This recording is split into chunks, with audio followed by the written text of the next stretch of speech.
Olá, sejam todos muito bem-vindos. Está no ar o Todo Dia News, segunda edição. Confira os destaques desta quarta-feira, dia 12 de outubro. Feriado, Dia da Padroeira do Brasil e Dia das Crianças. Anatel pode antecipar a chegada do 5G nas regiões metropolitanas. E veja também, Santa Bárbara estimula a economia criativa no Festival Gastronômico. E ainda, fiéis celebram o Dia da Padroeira do Brasil em Americana. Isso e muito mais você acompanha a partir de agora. Fique com a gente, o Todo Dia News, primeira edição, está apenas começando.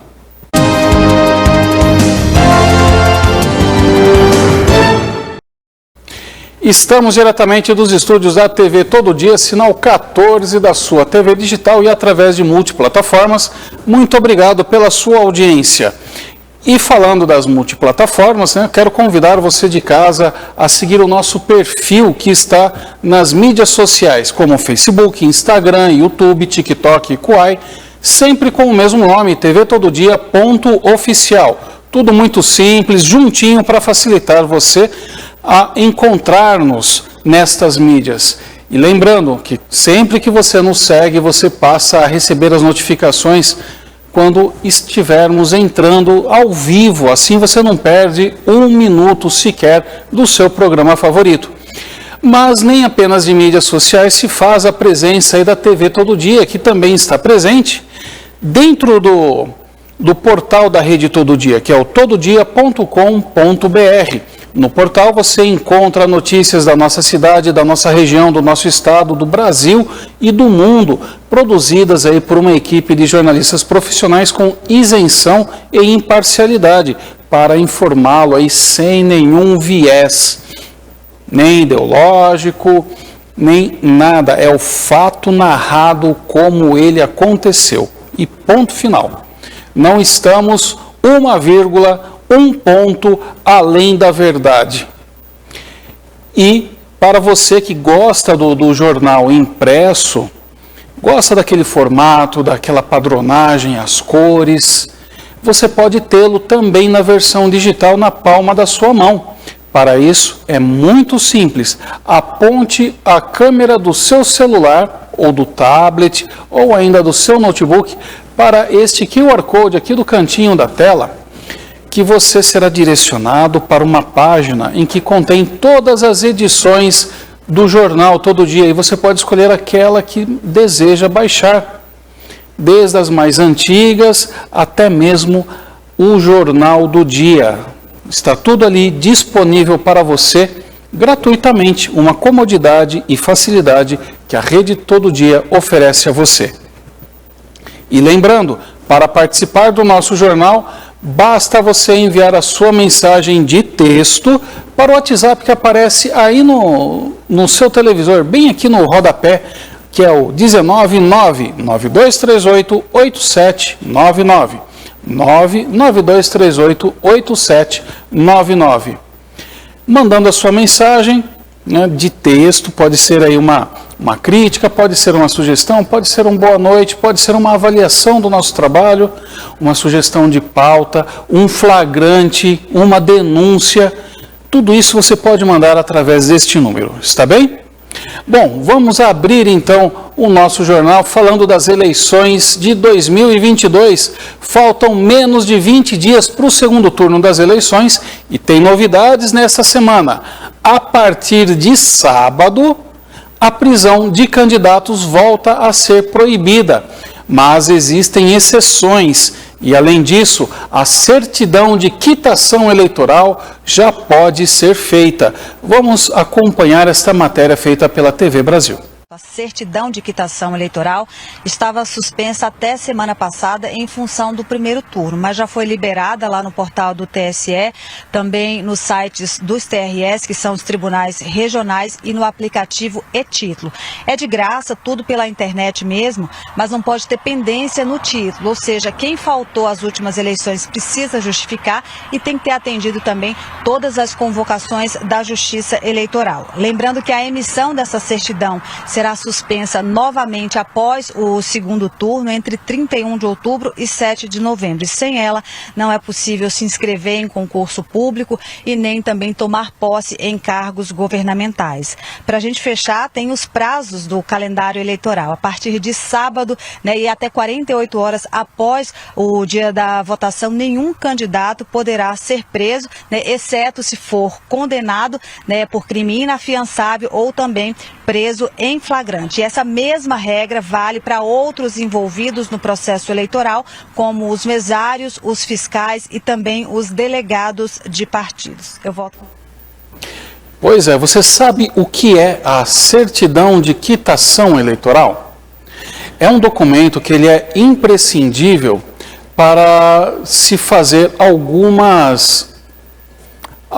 cumprir algumas exigências contratuais, né? Então, por exemplo, como foi dito, se você prestar um concurso público, é importantíssimo que você apresente esta certidão de quitação com a Justiça Eleitoral. Ah, Danilo, mas o que isso significa? Por que isso tem que acontecer? Porque, embora os direitos políticos, como já diz, são uns direitos, são direitos, votar é uma obrigação, é um dever. Então você tem direito a ser votado, mas você tem a obrigação em votar. Assim como até meados aí do século passado, até o fim do período que ficou conhecido como Velha República, né, que foi durante a ditadura de Getúlio Vargas, a mulher ela não tinha direito ao voto. Antes dele ainda, Café Filho, naquela época, não era nem todo brasileiro que poderia votar. Você tinha que ter um nível aí de escolaridade. Então, só uma parcela ínfima da população tinha o direito ao voto, que era inferior a 1% da população, porque só quem podia chegar até a universidade era quem? Eram os filhos dos oligarcas, né? Era justamente a parcela mais rica da população. Quando, então, foi estendido esse direito, né, daí por volta de 1939, por aí, teve a reforma eleitoral em que as mulheres também puderam passar a votar, mas ainda tinha algumas restrições, né, não era toda mulher que podia votar.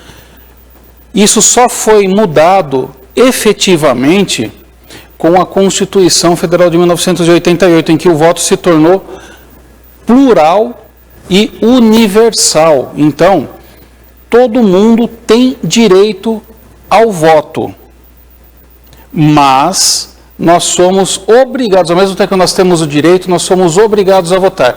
Então, algumas coisas alguns atos da vida civil que nós desempenhamos, abrir uma conta bancária, fazer uma matrícula na escola, no caso aí do ensino médio ou até mesmo na faculdade, prestar um concurso público, você tem que apresentar essa certidão de quitação com a Justiça Eleitoral, porque caso contrário, você é impedido de exercer esse direito. Porque o voto no Brasil, ele não é facultativo, ele é obrigatório, tá? Então tem essa questão. Por isso que é importante, se você não foi votar no primeiro turno, não tem problema, já passou, você tem até novembro para justificar aí a sua ausência. Aí o juiz eleitoral ele vai analisar o porquê você não compareceu. Tá? E ou ele vai acolher a sua justificativa, ou ele irá impor uma multa, que, se não me falha a memória, é de R$ 3,50, não chega a R$ 4,00. Tá? Agora, você não deve deixar de votar no segundo turno também, porque a situação daí se complica. Se você acumular 3 turnos sem votar, você tem o seu título eleitoral cancelado e depois para que você consiga reabilitá-lo, aí é mais difícil, aí é mais complicado e por um bom tempo você vai ficar sem exercer plenamente os seus direitos civis. Então, vá e vote. E se você não compareceu no primeiro turno, compareça no segundo, justifique ou pague a multa do primeiro turno que você não votou e fique quites com a Justiça Eleitoral. Está bem? Vamos falar um pouco de economia?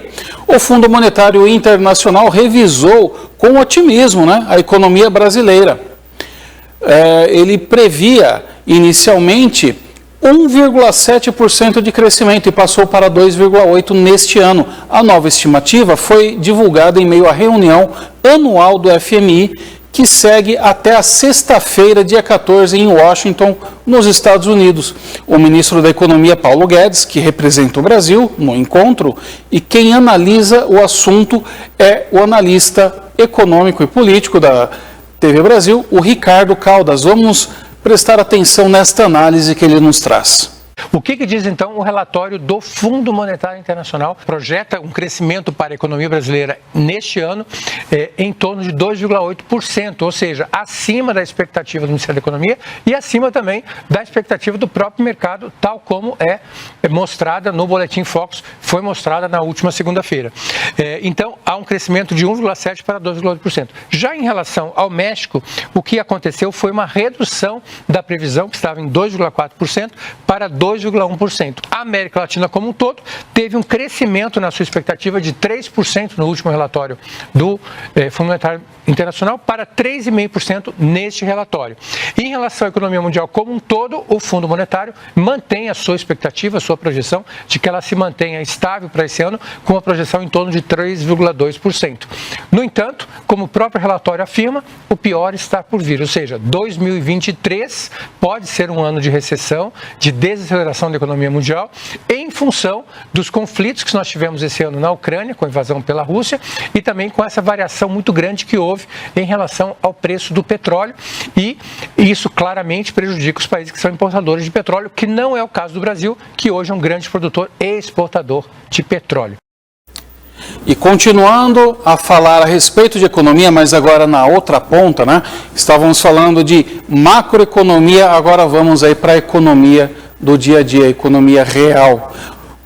Mais de 3 mil beneficiários do Auxílio Brasil já fizeram a solicitação de empréstimo consignado no primeiro dia de oferta desta facilidade. Junto à Caixa Econômica Federal, o valor médio dos empréstimos é de R$ 2.500. Vamos acompanhar esta matéria da TV Brasil. O empréstimo consignado com base nos benefícios do Auxílio Brasil já está disponível na Caixa Econômica Federal a partir desta terça-feira. A prestação máxima do empréstimo é de R$ 160, equivalente a 40% dos 400 previstos para o auxílio em 2023. O empréstimo poderá ser dividido em, no máximo, 24 parcelas, com um limite de juros de até 3,5% por mês. Os bancos podem oferecer prestações com juros menores, a depender da proposta. No total, 12 instituições estão autorizadas a oferecerem essa linha de crédito. A Caixa Econômica Federal, por exemplo, anunciou que a taxa será de 3,45%. Segundo o banco, a ideia é ajudar esse público a fazer um crédito consciente. Quando a gente troca uma dívida mais cara por uma dívida mais barata e a gente trabalha essa educação financeira, eu entendo que a gente atende o nosso propósito e a nossa missão social. Para contratar, os clientes da Caixa devem estar com benefício ativo e recebendo há mais de 90 dias. O empréstimo pode ser contratado nas agências, correspondências lotéricas ou no aplicativo Caixa Tem. O crédito ele fica disponível em até 2 dias úteis depois da averbação, ou seja, da gravação do valor da parcela no auxílio, e ele é acreditado na mesma conta que recebe o auxílio. Gente, esse empréstimo consignado para beneficiário do Auxílio Brasil deveria ser considerado criminoso. onde já se viu cobrar uma alíquota de 3,5% ao mês. Isso é quase juro de cartão de crédito, que é 4,75%. Depois, ao final de um ano, você tem 445% de juros. Como que a pessoa vai conseguir pagar isso? Quem recorre ao Auxílio Brasil é pessoa que não tem renda, que está passando por uma dificuldade, ela não tem como contrair dívida.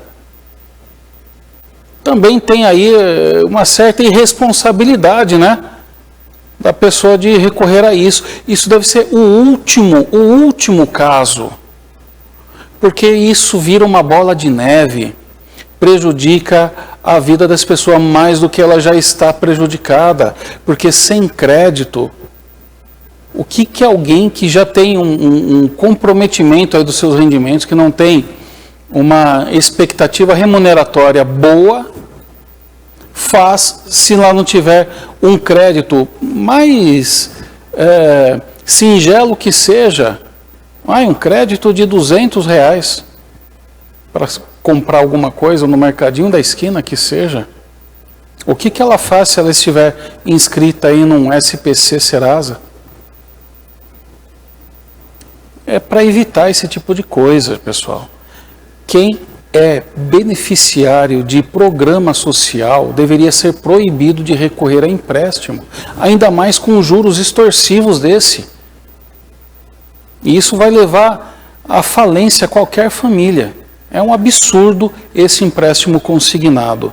E igualmente absurdo esse tanto de pessoas aí que já no primeiro dia já correram atrás de pegar este empréstimo. Isso vai virar um problema social, econômico gigantesco para o país e também para essas pessoas. Bom, vamos falar um pouco de tecnologia agora, de telefonia, porque a tecnologia 5G ela está sendo muito aguardada, né? E nós temos um vídeo aí especial para ir passando. A Anatel, ela pode então antecipar a chegada do 5G nas regiões metropolitanas de capitais e no entorno de cidades com mais de 500 mil habitantes. A medida será possível após a distribuição e a instalação de kits de recepção que vão permitir aí a limpeza da frequência de quase 500 municípios que devem ser atendidos aí por esta tecnologia. O 5G, ele é uma facilidade que está sendo muito esperada, né? Para se ter uma ideia, ele chega a ser 100 vezes mais veloz do que o 4G, e isso possibilita uma série de serviços, né, e de facilidades, sobretudo para a chamada internet das coisas, né, IoT, em indústrias, em prestadores de serviço, em hospitais, inclusive, até mesmo nas residências, né? Se a residência, lógico, né, mais elitizada aí, já tiver alguns eletrodomésticos preparados para trabalhar com essa tecnologia. A exemplo, né, uma geladeira ela pode gerenciar toda a compra do mês do seu supermercado. E ela, né, já pelos espaços que ela tem pré-configurados, os comandos que já estão pré-estabelecidos nela, ela monitora, ela sabe o que está faltando, carnes, hortaliças, vegetais, ovos, etc., e providenciar à medida que ela percebe a diminuição desses itens, providenciar a compra e o pagamento já debitado do seu cartão de crédito. Então tem uma série de benefícios que podem resultar chegando esta internet 5G. Mas é lógico, a maior parte dos usuários está mais interessada justamente nos streamings, né? Sobretudo aí para entretenimento e também estabelecimento de reuniões através de videoconferência. Então, com esta possibilidade da Anatel antecipar esta fase, cerca desses 500 municípios brasileiros, inclusive acredito que nós estamos inseridos por sermos uma região metropolitana que circundamos, né, uma cidade aí de mais de 500 mil habitantes, que é Campinas, Então, acho que a gente também vai acabar tendo um benefício aí de estar recebendo esta tecnologia em breve. Vamos aguardar para ver. E vamos para a educação? Terminou nesta terça-feira, dia 11, a primeira Olimpíada Mirim de Matemática, chamada de OBMEP Mirim, voltada aí para os alunos do 2º ao 5º ano do ensino fundamental de escolas públicas. Mesmo sendo uma competição, o objetivo não foi vencer, mas aprender mais sobre a disciplina. Acompanhe comigo esta reportagem da TV Brasil. Quem realmente gosta de números, de contas, da matemática em si, é uma disciplina a qual muitas crianças ainda viram o rosto na hora de estudar. Para incentivar a garotada, surgiu a primeira Olimpíada Mirim de Matemática das escolas públicas. Nesta terça-feira, foi realizada a 2ª fase da competição, uma forma de aprender brincando. É um desafio importante porque nós sabemos que a relação da criança com a matemática é criada nos anos iniciais da escolaridade. Sabemos que crianças que chegam à escola, de modo geral, gostam muito de matemática. Na primeira fase, em agosto, 2.700.000 estudantes entre o 2º e o 5º ano do ensino fundamental estavam no páreo. Ontem, somente 250.000 alunos de 19.000 escolas públicas de todo o país fizeram a prova com 15 questões objetivas. Incentivar o aluno a estudar a matemática desde o início da infância, descobrindo nessa ciência a vivência, a experiência concreta. A primeira Olimpíada Mirim foi promovida pelo Ministério da Educação e pelo Ministério da Ciência e Tecnologia. Ainda é cedo para saber se o gosto pela matemática aumentou, mas os professores já dispõem de um novo repositório de questões para suas aulas. A Olimpíada tem muito a ver com jogos, com quebra-cabeças, com desafios lógicos, etc. Muitas vezes o professor precisa mais que nada de fontes de inspiração para trazer essas atividades para a sala de aula, e a Olimpíada Mirim tem esse objetivo. E olha só esta próxima matéria, né? Que interessante. Você gosta de ciência? Você gosta de tecnologia? E se você recebesse uma aula diretamente do espaço? Pois foi exatamente isso que aconteceu. Astronautas chineses transmitiram uma palestra em órbita a bordo da estação espacial. Milhões de estudantes chineses acompanharam a aula da tripulação, que estava prevista para ser transmitida nesta quarta-feira, dia 12, dentro do módulo de laboratório construído aí pela equipe chinesa em 6 meses de missão. Vamos ver esta matéria da TV Brasil. Milhões de estudantes chineses deverão assistir à aula da tripulação Shenzhou 14, que vai ser transmitida amanhã de dentro do módulo de laboratório construído pela equipe em 6 meses de missão. No ano passado, a equipe Shenzhou 13 fez a primeira palestra ao vivo da Estação Espacial da China. Os astronautas mostraram a vida e o trabalho no módulo espacial, além de vários experimentos científicos sob a condição de gravidade zero. Como a construção da Estação Espacial Chinesa está programada para terminar dentro de 1 ano, o país diz que está agora à procura da próxima geração de astronautas. Que maravilha, né? Que deve ser essa oportunidade de estar no espaço, né? Experimentando aí a gravidade zero, além de observar, né? Observar o planeta Terra, observar ali a Lua, né, dentro de uma determinada proximidade. Deve ser uma experiência incrível. E também deve ter sido incrível, né, esta aula, né, pela realização de experimentações em um ambiente sem gravidade, né? Deve ter sido maravilhosa essa aula. Bem, vamos para um breve intervalo. Daqui a pouco nós voltamos trazendo mais informações para você, mas agora é a parte da nossa região. Vamos falar aí de Santa Bárbara, temos também notícias de Americana, temos, enfim, uma série de informações para passar para você, inclusive sobre o feriado de Nossa Senhora em Americana, né? Como que foi aí a celebração do dia aí de Nossa Senhora de Aparecida na Igreja da Matriz de Americana. Isso e muito mais você acompanha comigo daqui a pouquinho, em 1 minuto, que nós já estaremos de volta.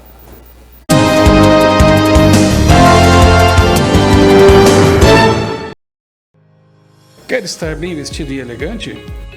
Ficar na moda tem endereço certo.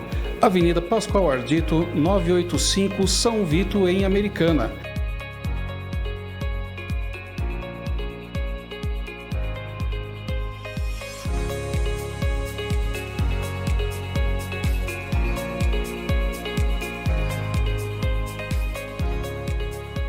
Rovani Modas, a moda que você veste todo dia. Quer mudar seu visual? Transformar-se em uma loira deslumbrante? Estúdio Sabrina Ometo faz a sua transformação. O seu sonho em ser loira é sonho realizado pelo Estúdio Sabrina Ometo.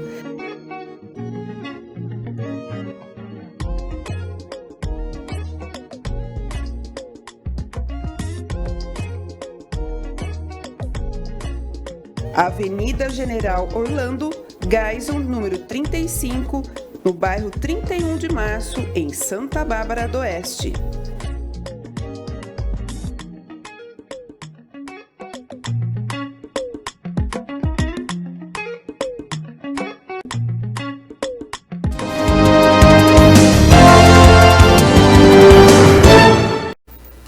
Voltamos e agora vamos falar um pouquinho de Santa Bárbara. A cana-de-açúcar e seus derivados, como identidade de Santa Bárbara do Oeste, estimulando ações de economia criativa. O Festival Gastronômico de Santa Bárbara trará para a edição Verão 2022 a categoria temática. A estratégia visa fortalecer o município no cenário gastronômico regional e fomentar políticas públicas que tenham em seu alicerce o desenvolvimento sustentável nos segmentos econômicos, culturais e turísticos. Bares, restaurantes, lanchonetes e similares inscritos deverão inscrever um prato, produto ou porção preparado com o ingrediente cana-de-açúcar e ou seus derivados. Nesta categoria, poderá ser utilizada a cachaça, o melaço, o caldo de cana, podendo ser salgado ou doce, não sendo considerado apenas o uso de açúcar. Os estabelecimentos gastronômicos interessados em participar do festival poderão se inscrever até o dia 31 deste mês no site culturasbo.com. E fica estabelecido que a participação do Festival Edição 2022, o limite máximo de 16 estabelecimentos gastronômicos, de acordo com a estrutura física do local. Como de costume, as inscrições serão submetidas à comissão de análise técnica, composta por membros do Conselho, que analisará as propostas e pontuará por meio de critérios objetivos. O festival acontece nos dias 18, domingo, 19, segunda-feira e dia 20, terça-feira, todos aí em dezembro, sendo que nos dias 18, do meio-dia até as 9 da noite, e nos dias 19 e 20, das 6 da tarde até as 10 horas da noite, no prolongamento da Avenida Corifeu de Azevedo Marques, em frente ao Parque Araçariguama. O evento iniciará com o roteiro gastronômico, ação realizada nos estabelecimentos gastronômicos participantes dias antes do evento, com a finalidade de fomentar a gastronomia local, de 1º a 17 de dezembro de 2022. E agora vamos falar do Dia da Padroeira do Brasil. O evento em Aparecida retorna com o santuário lotado, fila para velas e trânsito, muito trânsito. Depois de 2 anos com restrições, o evento, em homenagem à Padroeira do Brasil, voltou a ter lotação completa este ano. E com isso, os fiéis enfrentam grandes filas e trânsito na chegada. A direção do Santuário Nacional evita fazer projeções de público, mas por volta de parâmetros aí pela pandemia, já que em 2020 as celebrações foram fechadas. No ano passado, ainda com restrições, 70 mil pessoas foram até Aparecida para acompanhar as missas com distanciamento de lugares nos bancos. Em 2019, antes da pandemia, 160 mil pessoas foram até Aparecida para as comemorações do Dia da Padroeira do Brasil. Nesta quarta-feira, as filas se prolongaram por até 40 minutos na sala de velas para ver a santa e em praticamente todos os locais públicos. Mas em Americana também não foi ali muito diferente, né? A Americana também celebrou a data aí da padroeira e a Basílica de Santo Antônio de Pádua, na manhã desta quarta-feira, realizou uma missa em homenagem a Nossa Senhora de Aparecida. Na mesma data, também é celebrado o Dia das Crianças e, em comemoração, a igreja arrecadou brinquedos que serão doados. A celebração teve início às 8h30 da manhã, contou com a presença de 1.500 fiéis e devotos da Santa e o padre Valdinei Antônio da Silva, que conduziu a missa, comentou a felicidade de ver a igreja cheia em um dia tão especial para os católicos e ressaltou a esperança por uma nova fase para o país. Vamos acompanhar a declaração do padre Valdinei Antônio da Silva. Saudação, paz e bênção para todos vocês, meus irmãos e minhas irmãs. Alegria de estarmos juntos hoje para celebrar a festa de Nossa Senhora da Conceição Aparecida, Rainha e Padroeira do Brasil. Palavra hoje dirigida ao povo, uma palavra de esperança, de encorajamento. Vamos com Maria olhar, contemplar novos horizontes para o nosso Brasil. Por isso, nossa prece hoje pedindo pela nação brasileira, por tempos melhores para o nosso Brasil, para o nosso povo. E nós, transformamos aquelas talhas em cascatas de amor desta água abundante de Cristo que flui para a vida, com um convite para cuidar da natureza, cuidar do nosso mundo e o homem, que é o centro da criação. Então, cuidamos uns dos outros com amor, com solidariedade e nós nos fazemos uma grande família. Então, a todos, um feliz dia de ação de graças com Nossa Senhora nesse dia de louvor, nessa solenidade dela, louvando, agradecendo a presença de Deus na nossa vida. Que todos vocês tenham para acompanhar os seus passos a riqueza da fé e fiquem com Deus. Durante a missa, vários fiéis se emocionaram com a celebração. E logo após o final da celebração, por volta das 10 horas da manhã, o padre, acompanhado pelos fiéis, seguiu para o Mercadão de Americana e o pároco benzeu os comércios e pelo local caminhou com a imagem de Nossa Senhora Aparecida. O ato da Basílica de Santo Antônio, em celebração à Padroeira do Brasil, arrecadou 300 brinquedos, 600 velas e 620 terços, além de inúmeras rosas. Vamos ver os depoimentos aí de duas fiéis que prestigiaram a celebração em homenagem à Padroeira.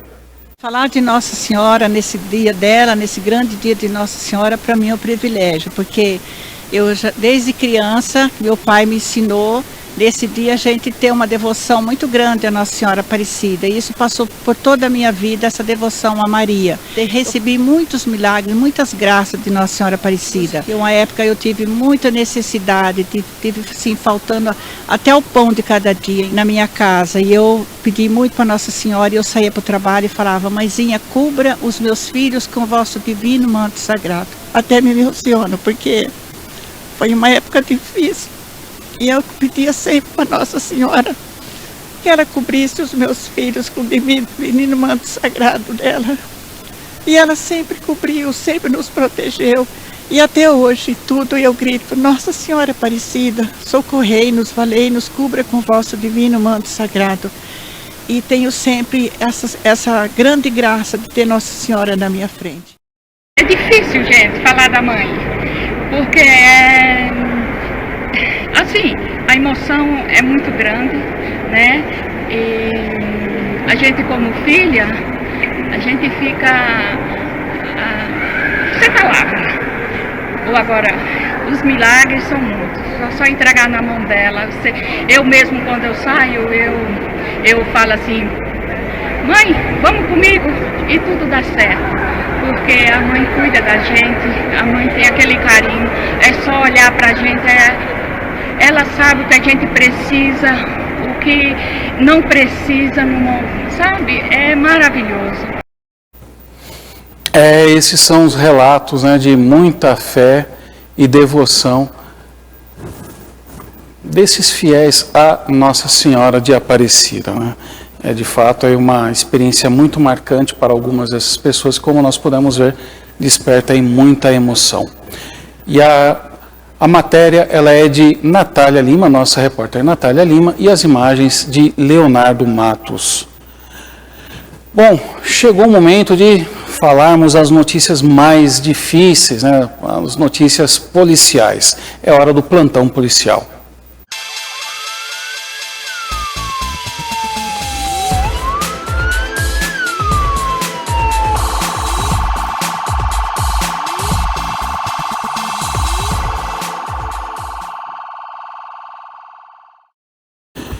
O Ministério Público do Trabalho de Campinas registra uma alta de 80% nas denúncias, indicando aí um possível assédio eleitoral e coação por parte de empresários contra funcionários e empresas da região. Dados divulgados à imprensa indicam que 18 denúncias até então contra 10 reclamações formuladas nas eleições gerais de 2018.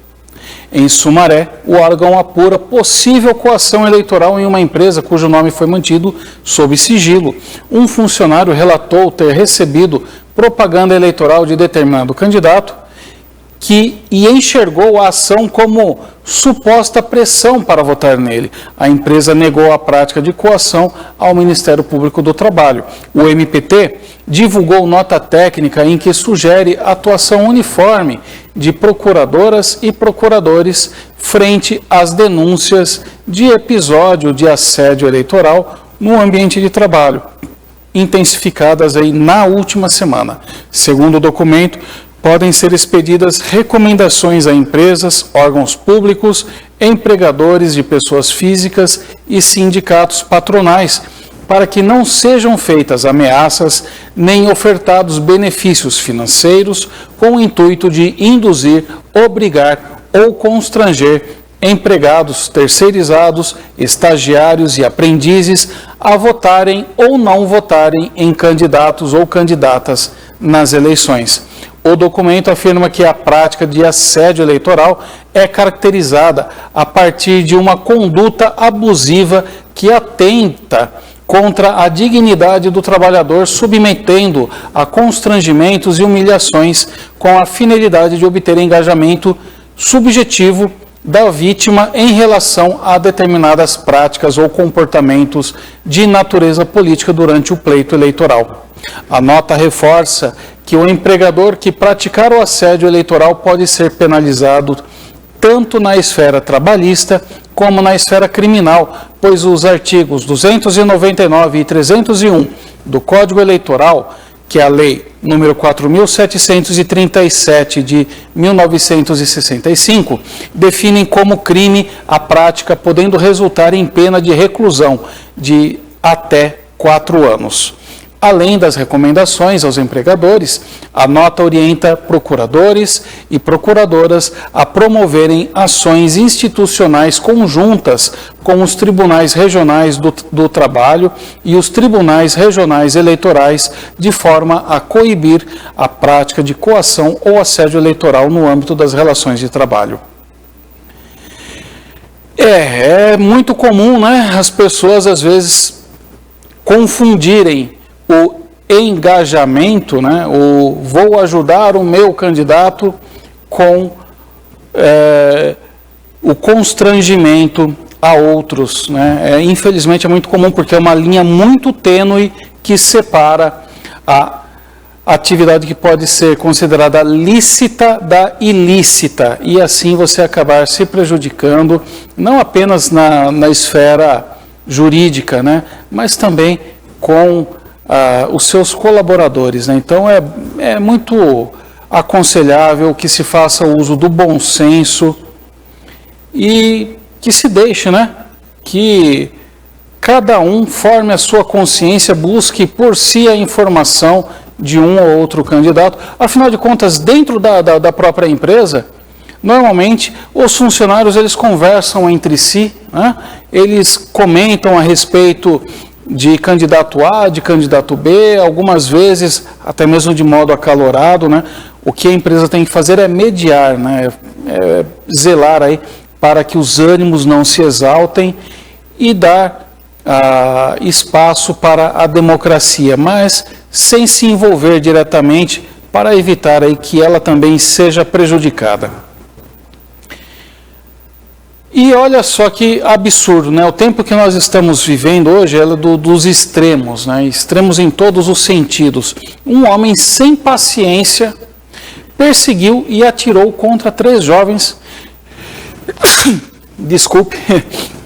Ele perseguiu e atirou contra 3 jovens por ter recebido um bom dia. É isso mesmo. Um homem de 33 anos, desculpe, foi preso após perseguir e atirar contra 3 jovens aí de 20 e 21 anos que lhe deram um bom dia na manhã de terça-feira no bairro Jardim Água Boa, em Dourados, Mato Grosso do Sul, a 229 quilômetros de Campo Grande. De acordo com o boletim de ocorrência, as vítimas passavam em frente a uma residência quando deram bom dia ao morador e, neste momento, o suspeito teria levantado, se dirigido até o carro, pego uma arma e, em seguida, efetuado disparos contra os jovens. Conforme denunciado pelas vítimas, eles precisaram correr para fugir do homem que os perseguiu em uma caminhonete, efetuando diversos disparos. Durante a fuga, 2 vítimas acabaram caindo ao chão e se machucando, né? Machucando as costas, pernas e braço.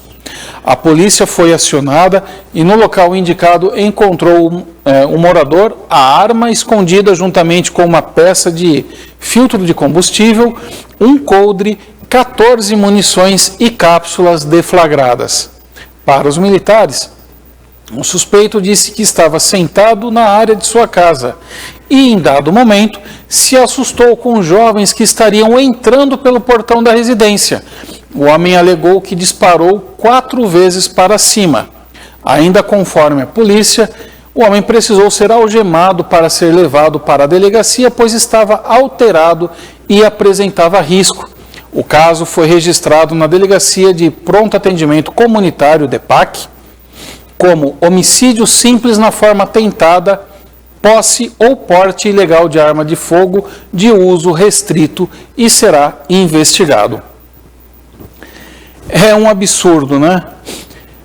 Hoje as pessoas elas estão muito exaltadas, algumas até mesmo amedrontadas, né, com o que possa estar ocorrendo, seja por virtude da violência aí do dia a dia, que está crescente, seja pelas discussões, né, sobretudo nesse momento aqui, políticas, né, que estão também muito acaloradas, mas é que o fato nós estamos em um momento muito complicado, um momento muito difícil, em que é necessário que nós tenhamos o uso do bom senso e o entendimento do que é viver em sociedade. Não se pode, por uma... Disseram, né, que foi um bom dia. Será que por receber um bom dia alguém iria sair exaltado, pegando uma arma e correndo atrás das pessoas e atirando? É o que a polícia vai investigar. Pode ser que tenha acontecido outra coisa, né, diferente aí da versão alegada. Pode ser que o morador tenha razão, que eles estivessem entrando. Não sei, tudo isso vai ser visto. Só que o fato é que, algumas vezes, por uma situação de medo ou receio, a pessoa ela toma uma ação totalmente descabida e desproporcional ao que está acontecendo. E daí, né, tem até que ver se uma pessoa dessa ela tem plenitude aí das suas faculdades mentais para ter direito a uma posse e a um porte, né, de arma de fogo. Porque uma tragédia, uma desgraça pode acontecer por besteira, né? E quase aconteceu em Dourados. Bom, chegou o momento aí de irmos para o esporte, né? De falar um pouquinho aí sobre uma final de campeonato que estará acontecendo. É a final da Copa do Brasil. Mas antes de falarmos sobre ela, solta a vinheta.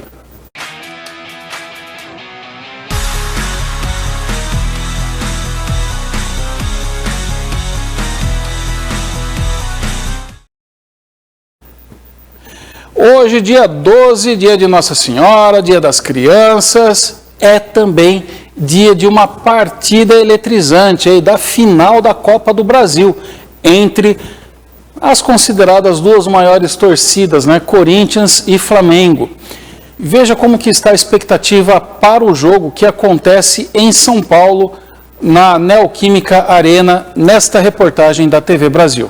Por enquanto, né, dá para perceber aqui, o clima é bem tranquilo aqui pelos lados de Itaquera, mas hoje à noite vai ser bem diferente, né? Expectativa de mais de 45 mil torcedores, né? E de quebra do recorde de torcedores aqui na Arena Corintiana nesta temporada, né? O Flamengo, né, a torcida do Flamengo terá direito a 6% dessa capacidade, ou seja, a gente está falando ali de 2.800 ingressos, pelo menos essa é a expectativa de torcedores rubro-negros, né? Que esgotaram rapidamente as entradas. Tanto Flamengo como Corinthians buscam conquistar o tetra da Copa do Brasil. O último título do rubro-negro foi em 2013 e o torcedor tem motivos para ficar otimista, né? O torcedor do Flamengo, porque já conseguiu levar a melhor sobre o Corinthians em um confronto entre os dois times neste ano pelas quartas de final da Libertadores, vencendo tanto aqui em Itaquera como no Maracanã. O jogo de volta da decisão da Copa do Brasil será daqui uma semana aí no Rio de Janeiro, no mesmo horário, né, 15 para as 10 da noite. E lembrando que o campeão da Copa do Brasil tem direito a uma premiação milionária, 60 milhões de reais. Eu não sei você, mas eu não faço questão nenhuma de ver esse jogo. Não tem ninguém que me interessa lá. O Palmeiras não está participando, né? A mão grande ali da arbitragem tirou o Palmeiras, porque certamente essa final seria entre Palmeiras e Flamengo, né? Assim como também acabaram metendo a mão ali na Taça Libertadores da América. Mas tudo bem, tudo bem. Tiraram a gente de dois torneios importantes, mas o Brasileirão ninguém tasca. O Brasileirão é nosso. E eu não quero insinuar nada para a torcida corintiana, mas eu acho que o Urubu leva vantagem, viu? O Urubu vai voar bem mais alto aí que Gavião. Bom, vamos falar agora da nossa região. A cidade de Olambra também tem inscrições aí para torneios de basquete e de vôlei. A Prefeitura de Olambra abre na próxima segunda-feira, dia 17 de outubro, inscrições para 2 torneios esportivos que serão realizados em novembro, no ginásio municipal. E para participar, é preciso manifestar interesse presencialmente no Departamento Municipal de Esportes, que fica na rua Dr. Jorge Latour, sem número, no Parque dos Ipês. É necessário apresentar o cartão cidadão. A primeira competição prevista é a de basquete 3x3 nas categorias feminina e masculina. E podem se inscrever os olambrenses de todas as idades. As disputas ocorrerão em 6 de novembro, entre 8 da manhã e 6 horas da tarde.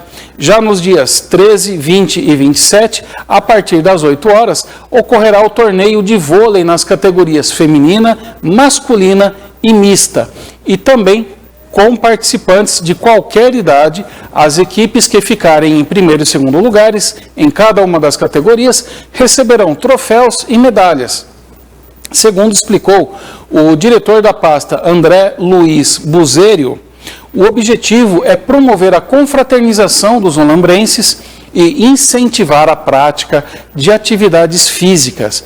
Mais informações podem ser obtidas por meio do telefone 3802-4711. Olambra aí promovendo então o esporte, né? O vôlei e o basquete, muito legal. É bom para quem tem alguma destreza, né? Eu não tenho muita habilidade aí, nem com nenhum tipo de bola, nem basquete, nem vôlei, nem futebol. O meu negócio era outro, o meu negócio era judô e natação. Isso eu conseguia fazer, mas ter domínio de bola, não tenho tanta coordenação motora para algo assim. Boa sorte aí aos olambrenses que forem se arriscar nas modalidades. Bom, chegou o momento da previsão do tempo. Como será que ficará o tempo para a nossa região? Vamos descobrir com a Bianca Rezende.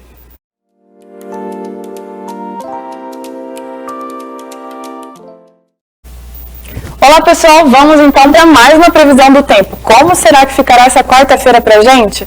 As condições de tempo no estado serão moduladas pela formação de um sistema de baixa pressão no litoral gaúcho nessa quarta-feira. Chuvas então são esperadas somente para áreas do oeste, centro e sul do estado, especialmente nas áreas mais próximas ao Paraná. A menor presença de nuvens e os ventos de norte resultam então aí em temperaturas mais elevadas e com isso um calorão generalizado aí a gente vai poder sentir, com máximas em torno de 30 graus em quase todo o estado, podendo superar aí os 33 graus no setor norte, mas ficando em torno de 27 graus na divisa com o Paraná, onde a maior nebulosidade limita a elevação das temperaturas. A tendência para esta quarta-feira é de céu, então, parcialmente nublado. O tempo abafado e temperaturas aí entre 20 e 31 graus. Não se descarta a ocorrência de pancadas de chuva, rápidas e isoladas, mas a probabilidade aí são baixas, tá bom? Vamos saber então como fica a previsão para a região aqui de Americana. Então, Americana, a temperatura mínima é de 21 graus e a máxima de 32 graus com 90% de probabilidade de chuva. Em Nova Odessa, a temperatura mínima de 22 e a máxima de 33 graus com 90% de chances de chuva também. E na região de Campinas, será que tem previsão de chuva também? Então, em Campinas, a temperatura mínima é 21 graus e a máxima 31 graus, com também aí 90% as chances de chuva. E em Montemor, a temperatura mínima de 22 graus e a máxima de 33 graus, com também 90% de chances de chuva. Vamos ver como será, né? Volto para o estúdio.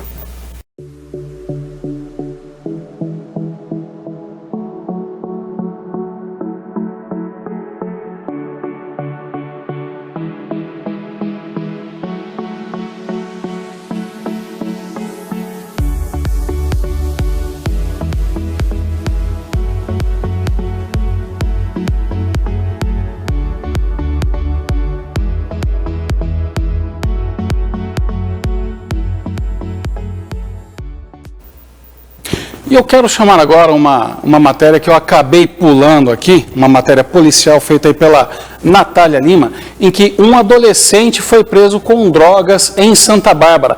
Vamos ver essa matéria feita pela Natália, que nos traz todos os detalhes desta ocorrência.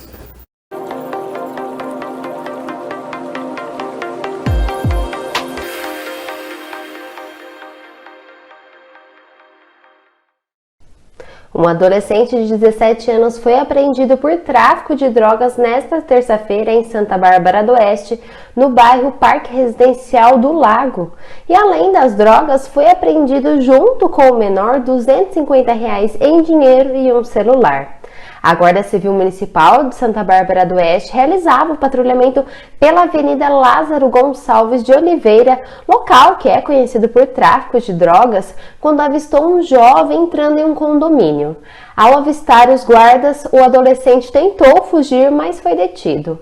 Durante a revista pessoal, os guardas encontraram a quantia em dinheiro, o celular, 41 porções de maconha, 27 pipetas de cocaína e 26 pedras de crack. Questionado, o jovem confessou que realizava a venda das drogas. O adolescente foi apreendido e permanece na cadeia local, para posteriormente ser encaminhado para a Fundação Casa. Natália Lima para o Todo Dia News. Muito obrigado, Natália, pela informação. E com isso nós encerramos nossa parte noticiosa, né, do jornal. E agora nós vamos para as mensagens dos nossos telespectadores. Boa noite, Danilo. Feliz Dia da Criança. Mauro Melo. Boa noite, Maurão. Um ótimo dia aí para você, uma ótima semana para toda a família. Boa tarde, Danilo, parabéns aí pelo programa. Não perco um dia, lembranças para Sabrina também e toda a equipe. Rita Viana, de Nova Odessa. Ô Rita, muito obrigado pela mensagem, obrigado aí por nos acompanhar diariamente. Fico feliz que você goste do nosso jornal, do nosso trabalho. Temos outra? Estou sempre ligado no Todo Dia, Joel de Sumaré. Ô Joel, você é novo por aqui, né? Parabéns aí, muito obrigado por participar conosco e pela sua audiência, por estar nos acompanhando. Bom, muito obrigado. Temos mais uma? Opa, boa noite, Cristiane Sanches. Boa noite, Cristiane. Obrigado por estar conosco nesta noite de quarta-feira. Agora sim, terminaram as mensagens selecionadas. Muito obrigado por todos que estiveram acompanhando o Todo Dia News, segunda edição, que excepcionalmente no dia de hoje foi apresentado por mim. A Sabrina hoje está repousando, está de descanso, curtindo aí o filhão nesse Dia das Crianças, mas amanhã ela estará conosco de volta. E amanhã e sexta-feira sou eu que estou de folga. Então amanhã teremos já Sabrina Furlan no Todo Dia News, primeira e segunda edição, e na sexta-feira também. Eu vou ficando por aqui, me despeço de todos vocês, voltarei só na segunda-feira. Tenham todos aí uma ótima noite de quarta-feira e até mais. Tchau, tchau.